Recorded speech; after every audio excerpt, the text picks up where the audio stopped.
dan teman-teman yang saya banggakan. Di sini saya akan memaparkan materi yang berjudul strategi penetapan harga berdasarkan analisis pasar dalam ekonomi manajerial.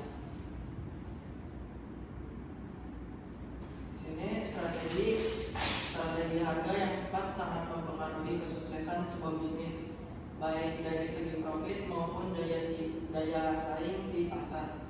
Penetapan harga tidak hanya soal akad, tapi merupakan keputusan strategis. Harga dapat mencerminkan nilai, posisi merek, hingga merespon terhadap kondisi pasar. Dalam ekonomi manajerial, kita menganalisis dampak pasar untuk menentukan strategi harga yang paling menguntungkan. Selanjutnya ada analisis permintaan. Teori ekonomi manajerial membantu manajer mengambil keputusan berbasis ekonomi mikro. Strategi harga idealnya mempertimbangkan teori permintaan dan penawaran serta struktur pasar yang struktur pasar yang sedang dihadapi. Permintaan konsumen sangat menentukan harga.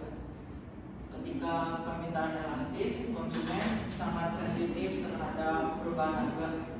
Nah, terus sebaliknya, jika inelastis, perusahaan punya ruang lebih luas dalam menentukan harga sendiri.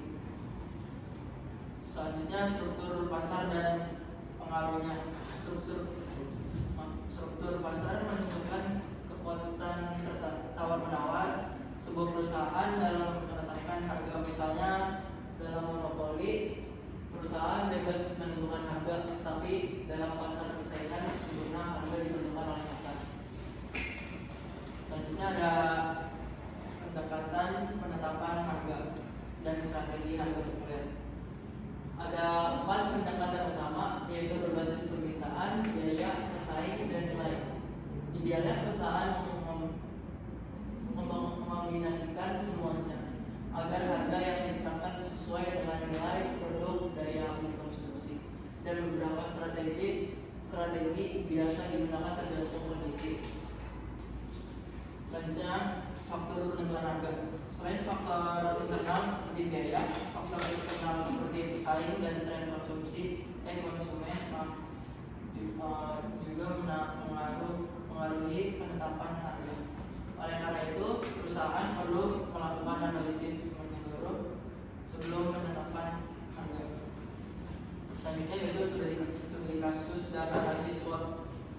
Kita ambil contohnya produk kopi.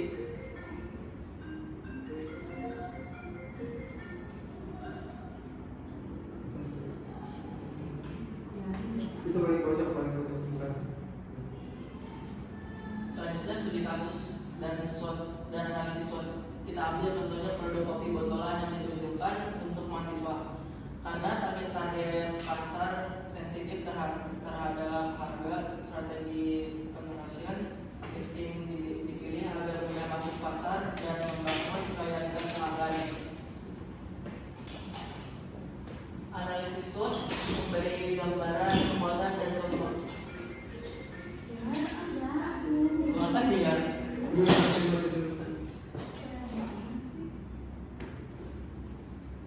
Analisis SWOT memberikan gambaran kekuatan dan kelemahan internal serta peluang dan ancaman eksternal dari strategi harga yang dipilih.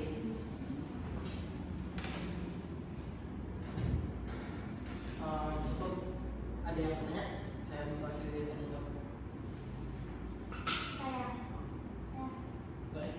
Perkenalkan, nama saya Nurul Amelia dengan NIM 11231198. Izin bertanya. Pertanyaannya, apa saja tantangan utama yang dihadapi perusahaan dalam menerapkan strategi penetapan harga berdasarkan analisis pasar? Selanjutnya ada lagi. Saya perkenalkan, nama saya Tianullah. Bagaimana perusahaan dapat mengatasi tantangan tersebut untuk mencapai tujuan bisnis? Baik, saya akan menjawab pertanyaan dari Nurul dulu. Tadi pertanyaannya itu jawabannya, tantangan utamanya adalah data pasar tidak akurat atau cepat berubah, terus sulit memahami persepsi nilai konsumen. Yang ketiga ada persaingan harga yang ketat. Cukup. Terima kasih. Selanjutnya dari pertanyaan dari pihak, saya izin jawab. Perusahaan dapat mengatasi dengan menggunakan data dan Atlantik pasar secara berkala, bisa melakukan segmentasi dan riset konsumen, bisa menerapkan strategi harga yang fleksibel. Cukup. Terima kasih. Sekian. Sama. Di sini kesimpulannya, strategi penetapan harga adalah keputusan penting dalam ekonomi manajerial yang harus didasarkan pada analisis pasar yang komprehensif dengan memahami permintaan, elastis harga, struktur pasar, dan perilaku pesaing. Perusahaan dapat menentukan harga yang tepat dan kompetitif. Pendapatan harga berbasis biaya, permintaan, pesaing, dan nilai sebaiknya dipadukan sesuai kondisi dan tujuan bisnis. Karena pasar bersifat dinamis, strategi harga harus fleksibel, adaptif, dan berbasis data. Dengan strategi yang tepat, perusahaan tidak hanya mampu bersaing, tetapi juga tumbuh secara berkelanjutan. Baik, terima kasih. Sekian dari